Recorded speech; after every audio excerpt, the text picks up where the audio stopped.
Offenhauser. I'm out here on the street, and we got some interesting heads in the wagon.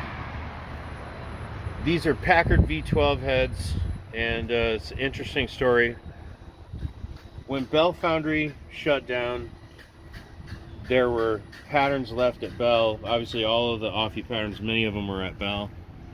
But a lot of the patterns that Offenhauser's patterns that ended up at Bell Foundry ended up there because they were purchased by Bell. Purchased the foundry where all the Offenhauser patterns were, and that was called Metals Non-Ferrous, a guy named Harry Rose. And all the history of the Offenhausers being involved in developing speed equipment, at one point in time, Carl Offenhauser, who split away from Fred, was working with a guy who was making these Packard heads.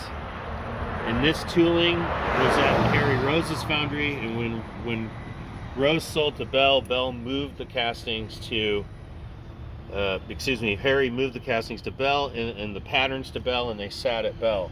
These castings were at Carl Offenhauser's machine shop, which was sold. After Carl retired, he sold the shop to a guy named Roman. So when Bell shut down, the patterns had OFFIE on them because they were associated with Carl Offenhauser and with a separate business from our Offenhauser. But that business was long gone. And when Bell shut down, the people at Bell Foundry said, "Hey, look, we have these patterns for this head. We don't know what it is." So I said, "Yeah, send it over." And so we have the patterns, we have the core boxes and the drill jigs.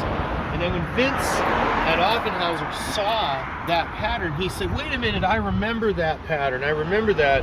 And he said, "Roman, the guy who bought Carl's shop, had those heads. I remember seeing the heads." So I called Roman, and sure enough, Roman has the heads. And so we're gonna see if we can clean these up and figure out, get them into spec. We have one master buried under here. There's a master head. It's painted green, like Packard green. And yeah, so it's kind of a strange thing, interesting. Not everything we do is just Offenhauser branded. Sometimes we get an opportunity to have different projects or put out different parts. So yeah, if you know anybody that needs Packard V12 heads, tell them to give us a call.